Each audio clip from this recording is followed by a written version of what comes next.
Welcome back, guys, to another action-packed edition of Dark Power. As always, we are covering everything that happens on Tuesdays. So that's AEW Dark, Impact Wrestling, and UWN Primetime Live. We've got a lot to get to. In fact, I actually had to rearrange parts of this video because there's a special Dark episode that came out on Friday.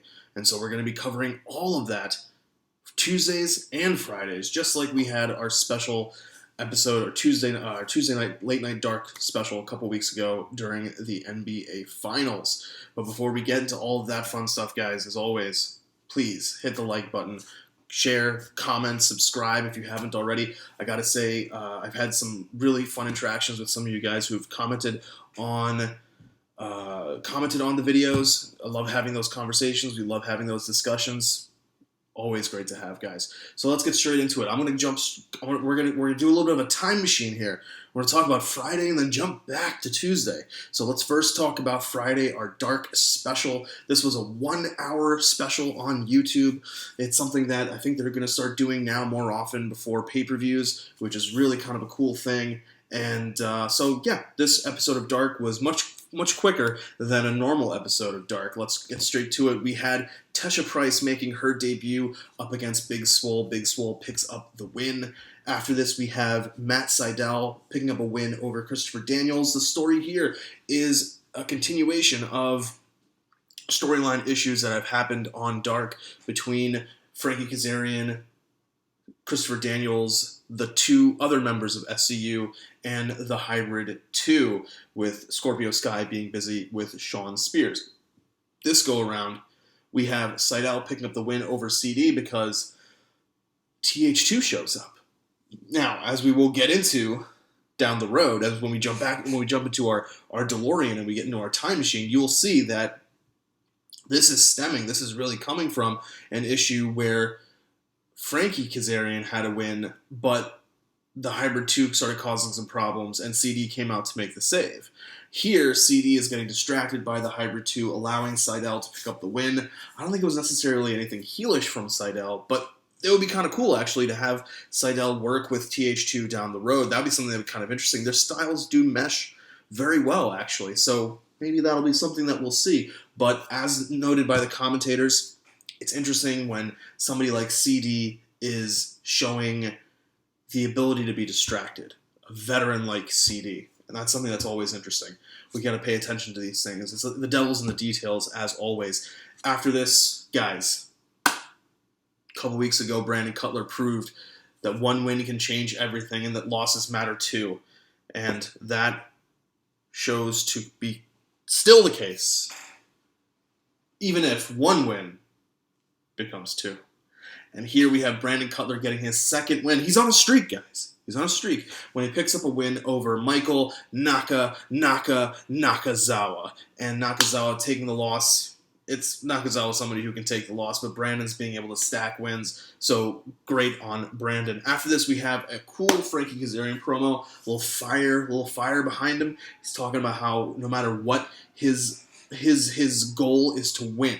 His goal is to prove that he is the best professional wrestler in AEW and on the planet. And I, for one, think that he is very underrated. He had a lot of great runs as a tag competitor and a little bit as a singles competitor back in the day in early Impact or early TNA, or what we would consider earlier TNA, like back in I would say 2009, 2010 with Fortune.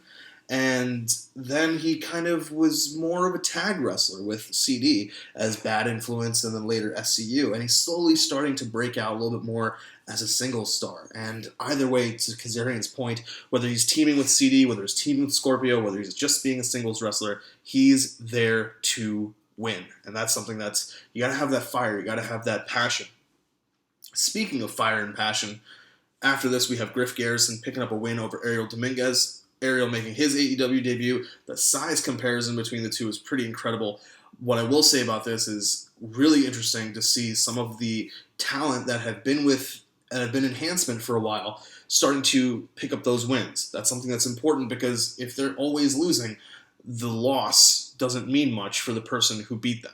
You got to have a little bit more of a parity between the wins and losses for some of these guys. And that's interesting that maybe this is something that they're starting to learn. the AEW's booking committee, whether it's just TK, whether it's the Bucks, whether it's Kenny, Cody, all of them, or individually bringing it to the other's attentions. Hey, this may be something that they're picking up on, and if they are, kudos to them. But another thing that we should say kudos to them is Lance Archer comes out afterwards and continues something that he is going to start in our time machine on Tuesday, when he comes out and confronts Griff Garrison and then knocks him out, and then continues his promo where he's talking about Eddie Kingston. And I really liked this promo. He said, what was the exact words? He said he was going to find a way to take out Kingston, and he would go after his family if he needed to. He would hack up the Butcher. He would break the Blade. He would burn Phoenix, and he would put the fear into Pentagon the way he had never felt it before. And that is something that I thought was a really great, just the imagery of it. You got to have people who can cut great promos. And Lance Archer and Jake the Snake are two that can do that. I do want to see Lance really pick up that signature win, that big win for him. He seems to keep getting the short end of the stick. And, you know, to be fair, there's only so many wins that can go out in AEW. And for a company that only has really a 2-hour show, if you think about it, because we're not really considering Dark a show in that regard. If you want to consider that only Dynamite is the show, well, gosh, they have a roster that could fit a 4-hour show if they really wanted to, or 2 2-hour shows, which I think is going to be their goal. I don't think they'd ever do a 4-hour show. That would be insanity. Only, I think, WWE and the USA Network would do that for money when it comes to commercial, because being able to sell commercials, because hey, WWE does produce the best ratings that USA Network has. After this, some buddies who always provide great ratings, especially when they're on BTE. We have the Dark Order, Evil Uno and Stu Grayson picking up a win over Sean Maluda and Ryzen. Not Terror Ryzen, but just Ryzen.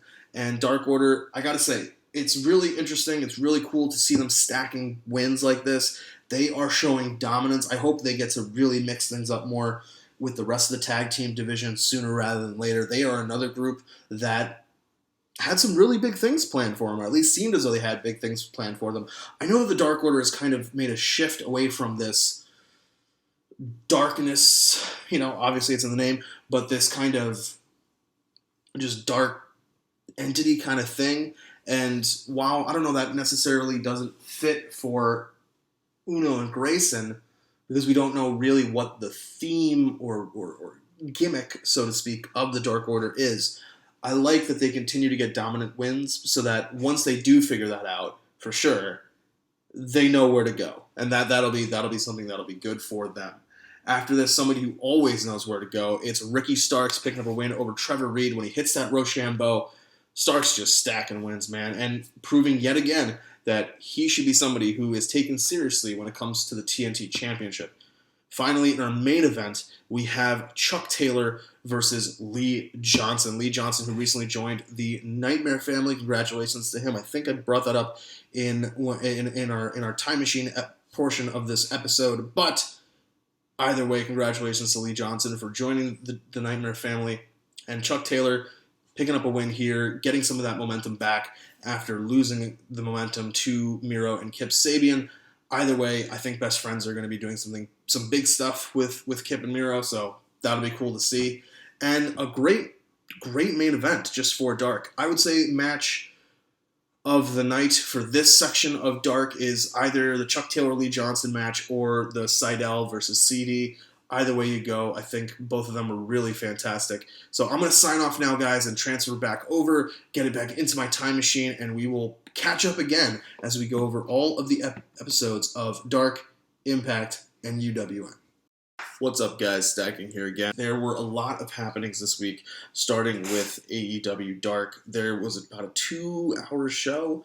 I want to start off by saying I think they could cut down on the number of matches just a little bit. I don't know if we necessarily need just so many 2, 3, 4 minute matches. But we are starting to get some changes. We are starting to get some improvements at Dark. That's something that's really cool, and I like to see it, and I want to see them grow. One of the things that they've been doing a lot more is having talent on the microphone, whether it's been Ricky Starks on commentary or Anthony Ogogo on commentary, who once again, is on commentary for part of this week before he is eventually replaced by Ricky Starks. And starting us off, we have Darby Allin picking up a win over Bishop King, keeping Darby in the mix as we move towards AEW's pay-per-view Full Gear. After this, we have Brandy and Red Velvet picking up a win over Elena Black and Layla Hirsch. Layla Hirsch did a phenomenal job last week on both of her appearances on Dark and on Dynamite. And Elena Black, is a freelance person, so I've got great things to say about her, having seen her live and in person. After this, Jurassic Express picks up a win over Danny Limelight and Casey Navarro. Danny Limelight, we're having that synergy coming up again. Once again, as always, guys, it's something we want to talk about, something we want to hit on. And he's not going to appear on UWN this week, Danny Limelight, and be in two places at once on Tuesdays. But he will be carrying that UWN banner strongly and proudly. After this, we have Kazarian picking up a win over Ryzen. There's a humorous moment where Taz says maybe his first name should be Terra, which is a great reference to Triple H, who once upon a time was known as Terra Rising. I think it was when he was in WCW. Yeah, I think it was WCW. Or was it when he first came to WWE? Either way, Frankie picks up a win. He's going to get interviewed by Dasha when the Hybrid 2 come out and attack him. And then CD makes the save, and it looks as though we're going to be getting maybe a little SCU TH2 action maybe next week on Dark. That'll be cool, because one of the things we've always talked about is how AEW Dark started out as AEW talent versus AEW talent, and they've had to move away from that because of the pandemic. It'll be nice for them to get back to it, and they've slowly been doing that. This is the improvements that I'm alluding to. We're starting to get back to what Dark originated as, and that's something that's really great. I am interested to see what they do with the third show that Tony Khan has talked about and Cody has talked about. Hopefully they're able to add more elements to Dark so that it's literally not just straight Dark matches, or what we would consider Dark matches. After this, we have absolute Ricky Starks picking up a win over Dave Dutra before he will join Taz and Excalibur on commentary. Starks putting up a good match as always, hitting that Rochambeau. Again, I want to see him try to hit that on somebody who is heavier than him, and not just heavier, but bigger, just size-wise. Like, how is he going to hit that on somebody like Luchasaurus? That's what I want to know. That's his storytelling. And then after this, we have the New Hollywood Blondes, Griff Garrison and Brian Pillman Jr. picking up a win over Alex Chamberlain, and I think his partner was, Sean Maluta.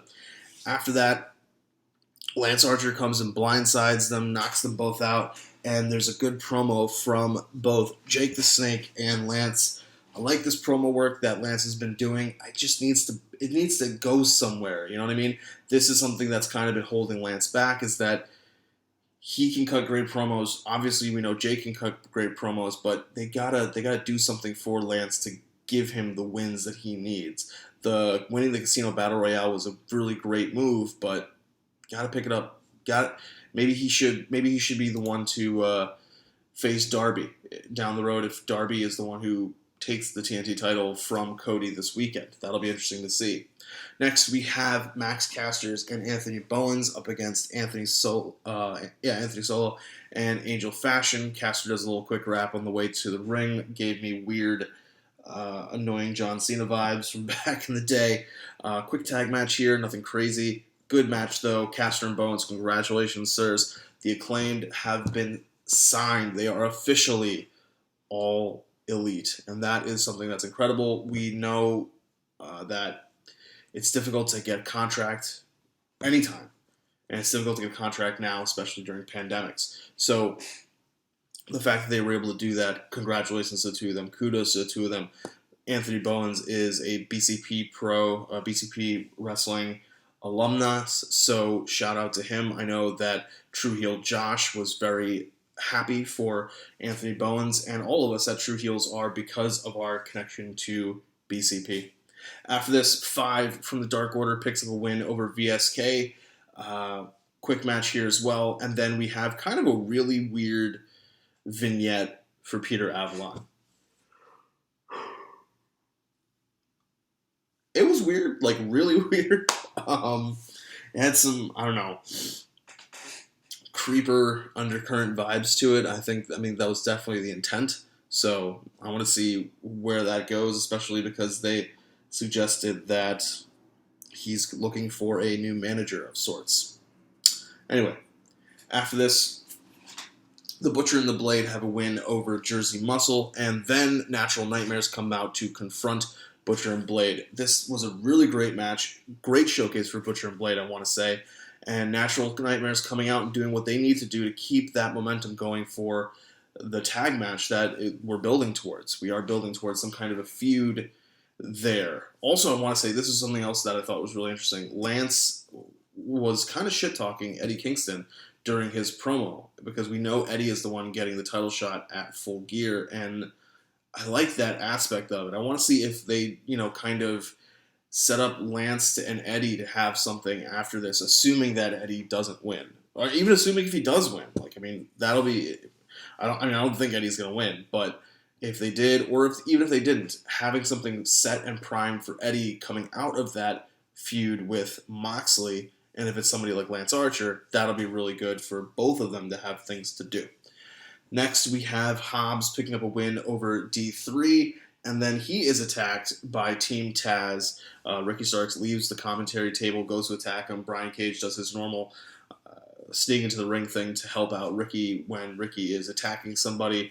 Darby Allin comes out to make the save. I will say it was a little, what's the word?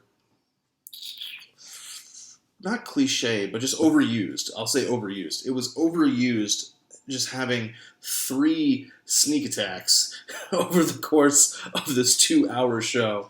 That just kind of seemed a little bit much, between TH2 attacking Kaz, Lance attacking the Hollywood Blondes, just more like and that was even less of a reason to attack. He just wanted them to free up space, I guess. I don't know. And yeah, with Team Taz attacking Hobbs, at least there's more of a storyline.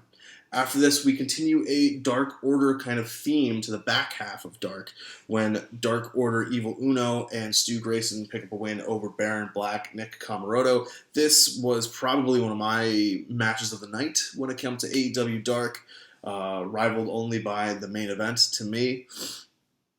This was a really great match. I like the focus on tag team action. One thing I did forget to say earlier was that Jurassic Express, the way that Luchasaurus hits that, I don't even know, it's like a flip into a knee. It's like a go to knee or something. It's not a go to sleep, because there's a crazy cool flip that the guy has to do before he comes down. And that just adds a level of danger to the move for sure. Because if you're in a fireman's carry and you get lifted off and then you come down and then the knee's coming up, you have time. You're not moving as fast. You can see the knee coming, and you can try to brace for the impact, look at where you need to take it, and then take the knee, right?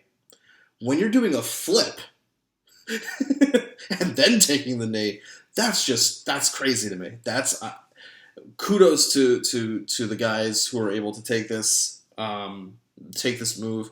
If Luchasaurus has done this on the independents, where there is much more intergender wrestling, kudos to the girls as well who've been able to take this move. I feel like it requires a lot of concentration and a lot of practice to be able to properly nail it, simply because there's so many things you're just seeing as your body is moving. But moving onwards, we have a nice little 6-man tag match, the Dark Order, with Reynolds and Silver, and Colt Cabana picking up a win over Cesar Bonani, Fuego del Sol, and Sean Dean. This was a pretty cool match to me. I like how they're building up Dark Order for the match the next night on Dynamite against Cody and the Gun Club. Next, we have Kylan King being able to celebrate her first win when she beats a debuting Lade Tapa. Tapa is somebody who has been around the industry for a while. She's been in a couple different promotions, big name promotions as well. So cool to see her making an AEW debut. And Kylan King, congratulations. That's what it takes to get that first win. That's what Brandon Cutler has taught us, that losses matter too. And getting that first win is something incredible. And you can see it on Kylan King's face that in the moment, I finally did it. One win can change everything. After this, we have Private Party picking up a win over Chaos Project. This was a little weird because at one point in time, Serpentico used like a backup streamer shooter thing to shoot streamers, to distract a member of Private Party, and it's just weird to me because obviously if you're going to hit somebody with a chair or do something underhanded, you want to do it in such a way that the ref isn't going to be able to see it. These streamers are frickin' everywhere. How does the ref not DQ them? Like, even Taz is asking that. Like, it's obvious to the ref, like, what's going on. But either way, Private Party, regardless of this cheating, picks up the win over Chaos Project, which leads us to our main event. And our main event is Sammy Guevara against Lee Johnson. Really good match. Longest match of the night, I think. I think it was about a little over 8 minutes, 8.5 minutes or so. But really great match. This and the Butcher and Blade match, and then the ending of the Jurassic Express match because of that crazy move that Jurassic Express hits, that Luchasaurus hits before they do the power assisted power bomb. Are the matches of the night. Sammy Guevara, Lee Johnson, two great talents in the ring. Lee Johnson stacking another great match on his AEW career, or his resume, so to speak. And Sammy Guevara putting in some good work ahead of his match against Matt Hardy, the Elite Deletion, at Full Gear, including a moment where he will use the Twist of Fate to pin Johnson, even though he clearly already had him beaten, which was really great move to me. Now, guys, we got to move onwards to Impact Wrestling. Now, today on Impact, we had some interesting developments, shall we say. We start off with a recap of last week's episode, which ended with the Who Shot Bravo. Now, this is going to be a storyline that they're going to continue today, and I think that it's moving forward with a sense of, it's kind of like the Wrestle House storyline, so to speak. I mean, obviously, because it's coming out of what happened at Wrestle House, but it's more of the undercard being involved. I don't think anybody major is going to really be involved that much with this storyline. However, our first match is Deonna Purrazzo getting her title shot against Su Yung, her guaranteed rematch from losing the title at Bound for Glory. This match ends in a really kind of a weird way. Kimberly slides a chair into the ring. Deonna and Su Yung are kind of back and forth over the chair, and in the process, Su Yung kind of not even it's not even pushes. It's more like she almost lets go, and the chair goes into Deonna's stomach, and because of that, the ref declares it a disqualification. I thought if they wanted to get the DQ to find a way to get rid of the rematch, but give Deonna a reason to be able to continue to complain, I think they could have done it a slightly different way. Anyway, after this, Heath is in the back with Rhino and Scott. He's supposed to sign his contract, but Scott, showing some great presence of mind, actually watches his product and demonstrates knowledge that he knows that Heath is a little injured. And he's saying, I can't have you sign this contract until you get 100%. We'll help you with rehab, we'll help you with recovery, but you got to be healed before we can fully sign this contract. And I like it. It was an interesting twist on the tail because they took something real that happened in real life. Heath really did get injured.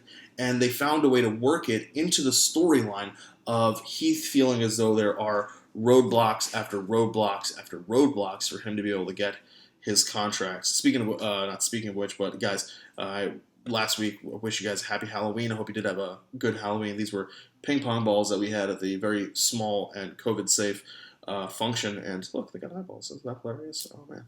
Anyway. Oh, yeah. No, it is relevant. Scott D'Amore watches his product. He keeps his eyes on the product, and he knows that Heath is injured. So Heath is upset, naturally, roadblock after roadblock, like I said, but he says to Scott, I will prove you wrong. I will rehab. I will be better than ever, and we're going to sign this contract. And Scott's like, yeah, sure, we can sign the contract. After this, Deonna's lawyer shows up and says, did you see what happened? And Scott's like, yeah, I saw what happened. Which, that part was a little weird simply because of timing. Was that supposed to be, was this that conversation happening during the Deonna Su Yung match? Was it happening quite literally afterwards? How did that? I don't know. That part of it, sometimes the timing of it seems a little bit off. Maybe if they'd done that a little bit later, and Scott was like, yeah, no, somebody told me. Cool. Anyway, because of this, Scott says, you know what? I'll give Deonna what she wants. I'll give her a no disqualification match against Su Yung. Let Su Yung do whatever she wants, because now it won't matter. It's not going to hurt Deonna. It's not going to cause a disqualification, because now it's no DQ. So the face manager or GM finding a way to turn the tables on the heel. I like that. That's something that I like to see. It's something innovative for the face to be doing it to the heel, as opposed to normally it's a heel GM doing it to a face. Nice little twist. After this, we have a little backstage segment with Rich Swan and Eddie Edwards. They are talking and planning ahead of the main event, which is going to be Swan and Eddie Edwards teaming up to face Sami Callihan and Eric Young, the two most deranged people on the Impact roster. What could go wrong? Am I right? After this, we have Chris Bay picking up a good win over Trey Miguel. This was kind of interesting to me. This was only about 6 minutes long, but some good action. I kind of like this match a little bit. Some good X Division action. And that's the other thing that kind of confuses me a little bit about Impact. And at first I thought, I'm jumping back into Impact. Maybe that's like I'll pick this up as I go along. But it seems that the X Division, while being a catch-all for the mid-card of Impact, also tends to favor old-school X Division cruiserweight action, which, I don't know, throws me a little bit sometimes, because you have somebody who, like Willie Mack, who I guess, he can do some cruiserweight moves, but is definitely not by any stretch of the imagination a cruiserweight. Then we have another edition of Locker Room Talk, hosted by none other than Madison Rayne. Johnny Swinger is there, and they are talking about how Jordan Grace and Tennille Dashwood don't have a partner for the upcoming tag title tournament that's going to be happening. Well, lo and behold, Tennille says, this is a great idea. We could team together. And you guessed it, she's not talking about Jordan Grace because she hates Jordan Grace. She's talking about Madison Rayne. And the segment ends with Jordan being a little pissed off because Jordan was willing to put her problems to the side for the sake of maybe becoming a tag team champion. Then we have Tommy kind of trying to figure out, dressed as Sherlock Holmes, mind you, trying to figure out who exactly killed Johnny Bravo, continuing the storyline of who shot Bravo. He's talking to the ref, and this is going to be a weird moment just due to the syncing of match at times. But going back to what we were saying before about what Scott had seen or had not seen with Deonna and Su Yung, he dismisses the ref because the ref, he's just like, I gotta go, I gotta be somewhere. And he's like, all right, fine, whatever. And Cody Deaner's coming in, but then Johnny Swinger comes and sits down and says, we gotta do this now because I have a match next. And Cody says, well, I have a match next. And that's when they realize, hey, we got a match against each other next. So Tommy says, all right, cool, you guys go take care of that, but I do want to talk to you. Now, here's the problem. There's going to be like 3 or 4 segments that happen between now and when they actually have the match. So what was the reason for why the delay? Anyway, we have my, not match of the night, but moment of the night. We have a really cool, really strong interaction between Rohit Raju and TJP. So Rohit's in the ring, setting up the Defeat Rohit challenge. TJP comes out, and they go back and forth, and it's just like, you had your shot. Why are you aggravating me? And TJP saying, it's not really intentional. It's more that I just hate your guts. And I don't think you deserve the title. And I don't think you understand how much I've had to work. And Rohit's like, well, I don't think you understand how much I've had to work. And these two guys cut a really great promo, really great interaction with each other. And I'm now more interested in this feud or this program than I am in almost anything else when it comes to Impact Wrestling, except for how they're going to explain the loss of Kylie Ray. And I feel like we move so quickly in wrestling that we tend to forget things.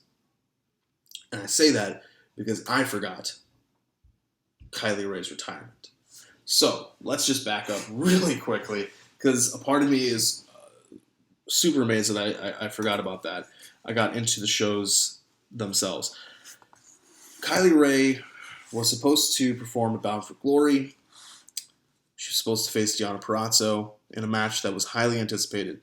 She no-showed the event, and Impact was not sure where she was and that she was safe. Eventually, she got in touch with them and said, I'm fine and everything. But Kylie Ray was going through is going through some mental issues or just emotional issues, or let's not classify. We'll just say that she has some obstacles in her life, whatever they may be. And these obstacles have, from time to time, overwhelmed her, as many of our own obstacles overwhelm us. You will remember that she had signed with AEW and she appeared at Double or Nothing, and then she left the company. She asked for her release. And she went radio silent for a while there until coming back to the independent wrestling scene. And as somebody who has seen her at Freelance, I love that she was back. As somebody who got to see her at Warrior Wrestling's Friday Night Lights show, I love that. Got to finally speak with her at that Warrior Wrestling show. Also a really great moment. So my heart goes out to Kylie Ray and the people around her, Isaiah Velasquez, her now fiance, and all of her family, as they work together to provide the support that she needs. I know that she is somebody who, in my view, was born to be a professional wrestler. She was born to be somebody in front of the camera in that regard. I don't think we'll ever properly know what troubles her, what ails her, but whatever those ailments are, I hope that she is able to find the help that she needs and she's able to overcome them. She is and has been a model and an inspiration for many people, especially women. And that's something that cannot be understated. Kylie Ray has been influential in keeping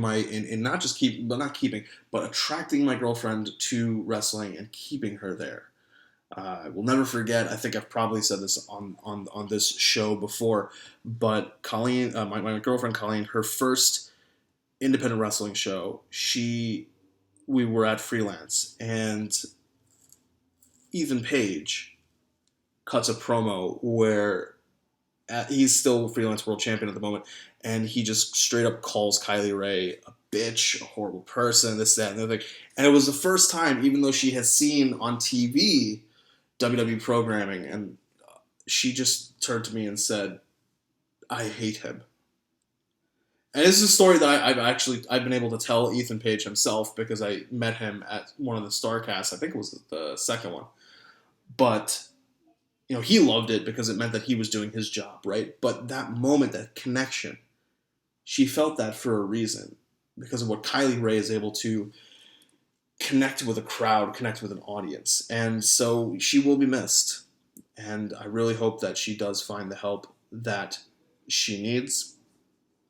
Speaking of All Ego Ethan Page, he has a match next against Luke Gallows. So going back to what I was saying before, why is it such a big deal that Cody Deaner and Johnny Swinger can't talk to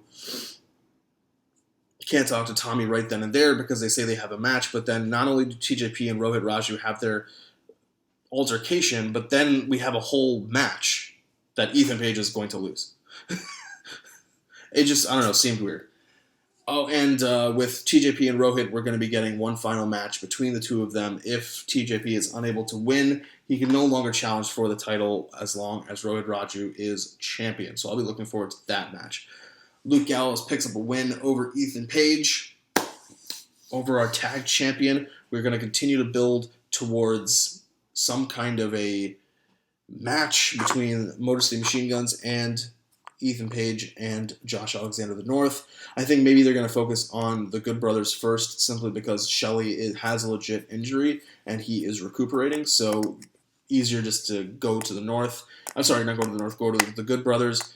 Maybe the Good Brothers lose, Motor City Machine Guns lose, and then Good Brothers picks up the win. We'll see if that's how the plan shakes out. Speaking of Motor City Machine Guns, Sabin will cut a promo during this episode where he says, because of what happened last week with Triple XL, it doesn't matter which one he wants to face one of them in the ring next week. Next, we have Swoggle and having an interview backstage. He has a book out, which I didn't know, but hey, he's got a book out. Pick it up if you're interested in the life story of Hornswoggle Dylan Postal. And he is confronted by Brian Myers, and there's a little bit of a back and forth there. Next, we have the match with Swinger and Cody Deaner. Swinger's going to win via the use of the fanny pack to the skull, a nice little cheating move by the heel. Nothing really crazy here. Next, we have a really strong promo, tied for moment of the night for me. Interesting that they were both promos, from Moose, talking about everything that he has done and had to go through, and his winning ways, and how he has learned what he has learned from EC3. And he shows an attack that he did on Willie Mack, I would assume either after Impact last week or before Impact this week, obviously because he had the confrontation with Willie Mack last week. And then Mac comes out and kind of makes an attack on Moose. The promo itself, really great. The fact that we're going to get a Moose-Willie Mack match, even better. I like the two of them in the ring, and I think they're going to do something really great. Our last moment before our main event is Chris Bay talking to Rich Swan, trying to congratulate him, but also trying to finesse his way into a title shot before Eddie Edwards comes and says, "Yo, we gotta go. We gotta get to the ring. We got a match." And then we have our main event.